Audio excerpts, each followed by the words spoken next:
On tape à tous, bien-aimés frères et sœurs. Le ministre britannique des Affaires étrangères, ce petit noir-là, ce nègre de service, nègre de salon, nègre de maison, celui qui, le Obama de la Grande-Bretagne. C'est-à-dire que quand on veut faire du tort aux siens, aux noirs, on va prendre toujours un noir qui ne vaut absolument rien. Ce ministre-là, donnez-moi son CV.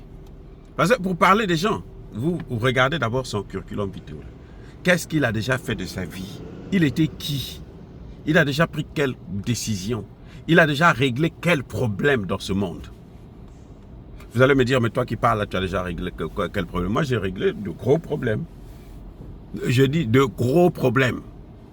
J'ai réglé la non-ingérence dans les affaires intérieures d'un État souverain, parce que c'est ce que les Français voulaient pousser au temps de Bernard Kouchner à imposer aux Nations Unies. Moi, j'ai réglé ça, j'ai stoppé ça, seul, contre tous. J'ai stoppé ça en tant qu'intellectuel. Ma thèse de doctorat, le titre, c'est ça, le droit d'ingérence. Allez-y à Paris, c'était la meilleure thèse de doctorat de toute la France. Voilà, donc moi j'ai réglé. Parce que pour connaître, il faut voir l'expérience, ce qu'il a déjà fait de bon.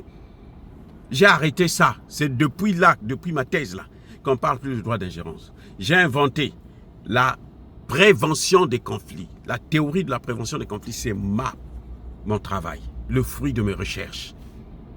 Quand j'ai dit pas de droit d'ingérence, mais il faut maintenant prévenir les conflits. Et comme ils n'appliquent pas ça, vous voyez partout là, il y a des conflits. Et après, j'ai inventé la justice transitionnelle pour régler les cas de génocide. Comme au Rwanda, Tutsi, Hutu. Comme au Congo-Brazzaville, Nord-Sud. Comment il faut régler ça? J'ai appelé ça la justice transitionnelle. Donc j'ai une expérience, je connais de quoi je parle.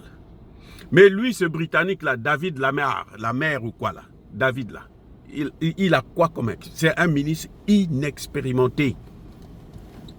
C'est le genre de nègre de service. C'est-à-dire que quand on sait qu'on va prendre des mauvaises décisions, allez, on l'appelle là, viens, toi tu vas faire. Et quand ça va tonner là, vous savez qui on va présenter? On ne va pas parler du premier ministre britannique. Hein.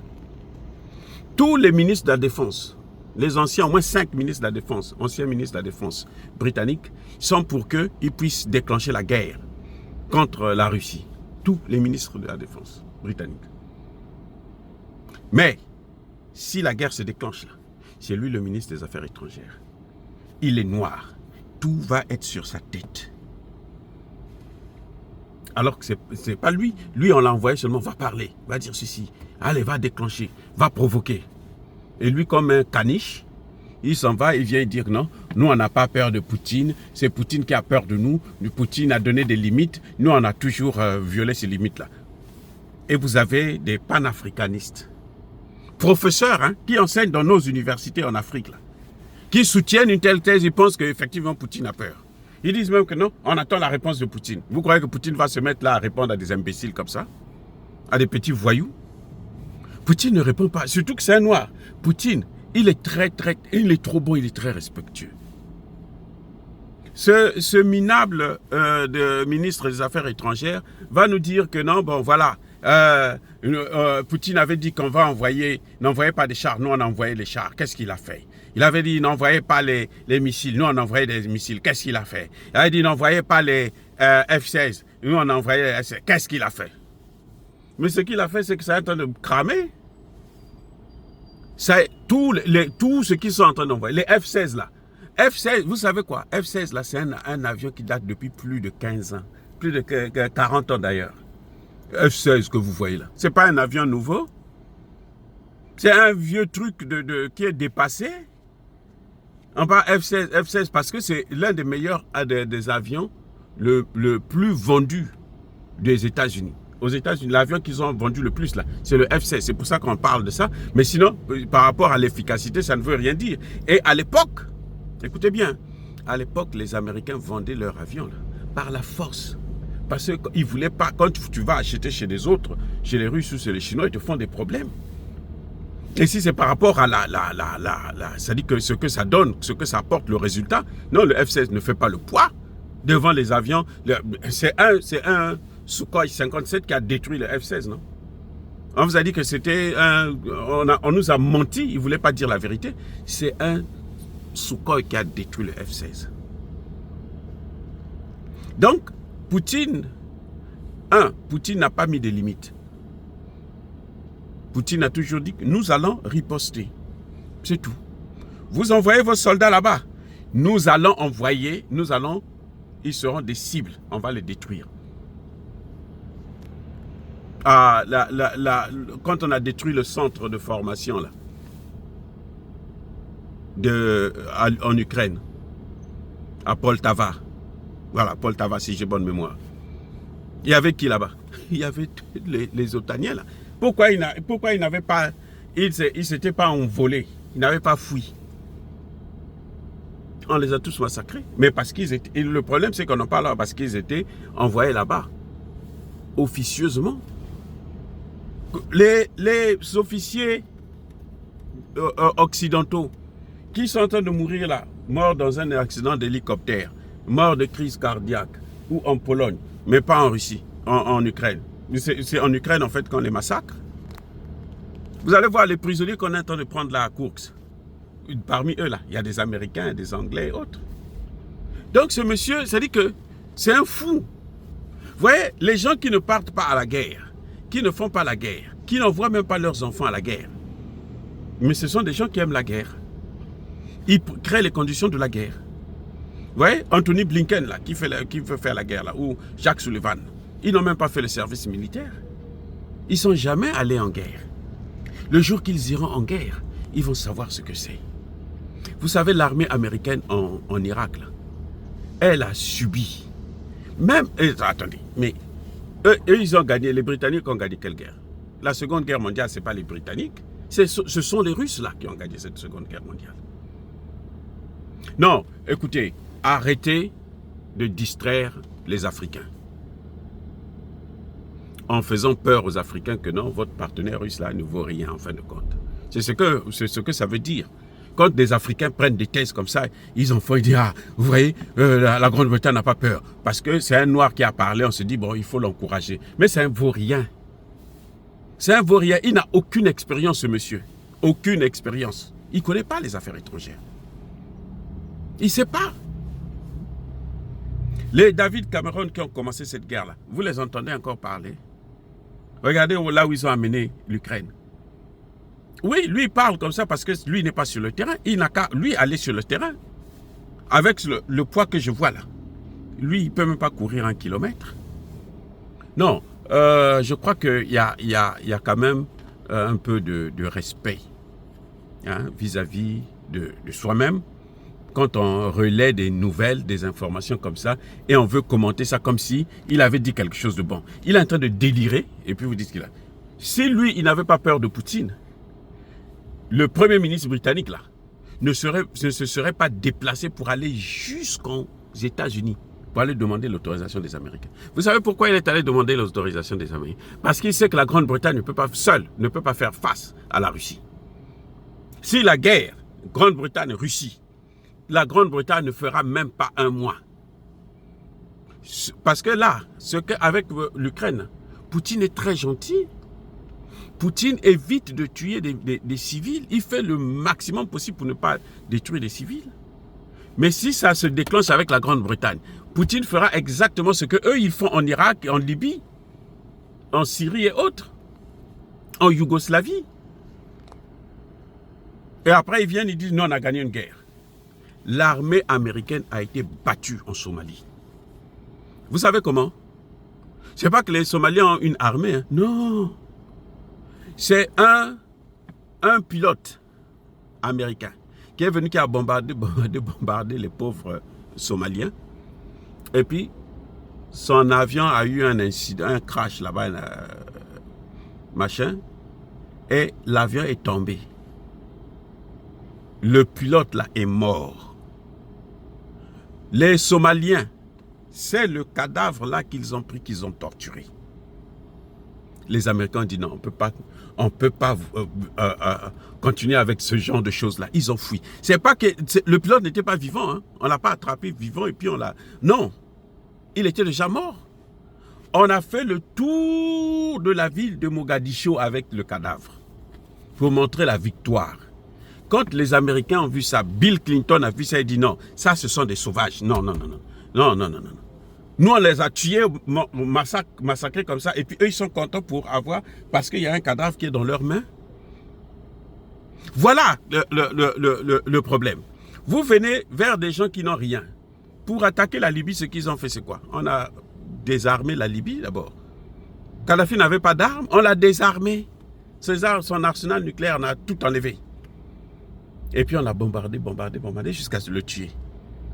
Saddam Hussein, c'est pareil. Les armes qu'on lui avait données pour faire la guerre contre l'Iran, là, ils ont tout repris. Et puis après, ils sont allés le bombarder. Vous croyez que ça, ce sont des gens sérieux?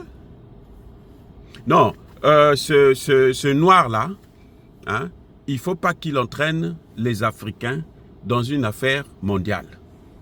Parce que s'il y a la guerre mondiale, même les Africains seront affectés. Nous ne voulons pas de guerre.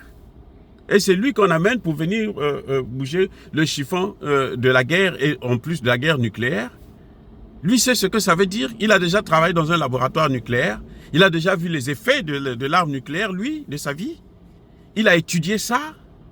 Mais attendez, mais je ne crois pas que ça dit que quelqu'un qui a la tête sur les épaules, là, qui est allé à l'école, à ce niveau-là, ministre des Affaires étrangères, d'un pays comme la Grande-Bretagne, il ne peut pas dire des choses comme ça.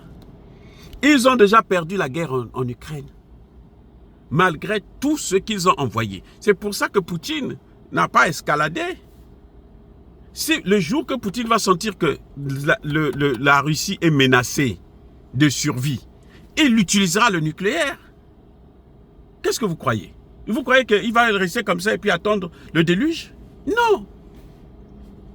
Déjà, les experts maintenant nous disent que le nucléaire des Britanniques, des Français, même des Américains, c'est obsolète. Il y en a qui ne fonctionnent plus. Si vous appuyez sur le bouton là, le truc ne va même pas sortir. Ça va peut-être exploser sur place. Il y a des gens qui vous disent ça. Alors que chez les Russes, là, ils viennent de se faire un essai, non? Vous avez vu ce que ça a donné? Excellent. Non, je crois que nous, les Africains, on doit éviter de relayer des informations qui poussent le monde entier vers une guerre nucléaire. On a des parents en Angleterre, en France, en Europe, aux États-Unis et autres. S'il y a une guerre nucléaire, là, nous allons tous perdre.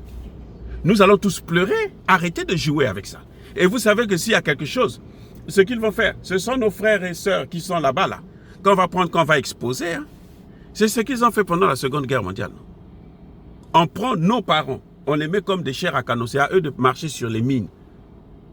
On se demande comment ils ont pu s'en sortir, ceux qui ont pu s'en sortir là, comment ils ont pu faire pour s'en sortir. Et après, quand ils sont sauvés, ils sortent de là, ce qu'ils ont eu à faire, c'est de les prendre à charogne, là, les canarder. Parce qu'ils demandaient seulement leur pension. Vous croyez que c'est des gens sérieux? Non, non, non, non. Arrêtez, arrêtons avec ça. Arrêtons d'être stupides. Arrêtons de relayer des informations qui n'ont ni tête ni queue. Ça, c'est une intervention stupide. Macron, vous avez entendu Macron encore parler de ça? Vous avez entendu Macron parler de ça? Parce que les gens lui ont dit, non mais arrête. Tu es fou ou quoi? Arrête avec ça. Et maintenant, ce qu'ils sont en train de faire, là, ils sont tous là, les Britanniques là. Lui, ce Britannique de merde là, il n'a qu'à parler de ce qu'ils sont en train de faire, la Grande-Bretagne est en train de faire en RDC. Vous voyez, pendant 30 ans, ils sont en train de commettre un génocide là. Et il parle de Poutine. Lui, le Britannique là, le noir là, il peut parler de Poutine, il peut critiquer Poutine pour ce qu'ils sont en train de faire. Je cite seulement la RDC. Hein. La RDC a fait quoi, la Grande-Bretagne? Maintenant, le Sahel. Le Sahel, qui est à l'origine de ça? Ce n'est pas les mêmes? France, Grande-Bretagne et États-Unis. Les trois là d'abord seulement. Donc, je crois que ce noir-là, s'il connaissait un peu l'histoire, s'il était parti à l'école, eh ben, il ne devait pas parler comme ça. Et s'il était parti à l'école et il parle comme ça, là, ben, moi, je le conseillerais de repartir à l'école. Ah oui. Non. Regardez ce qu'ils sont en train de faire en Afrique. Et ils veulent donner des leçons à Poutine.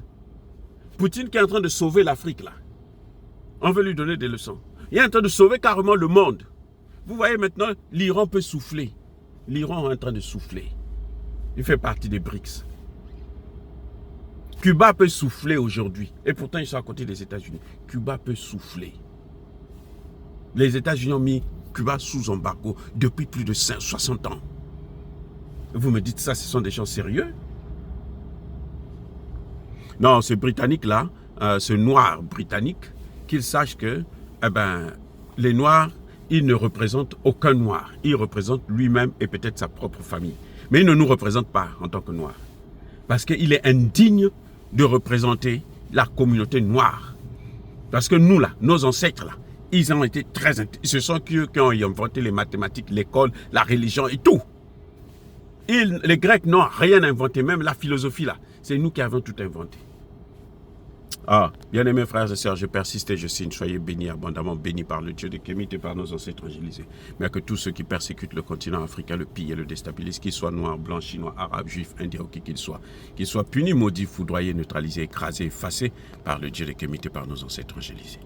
Vive l'Afrique éternelle, j'ai dit et j'assume.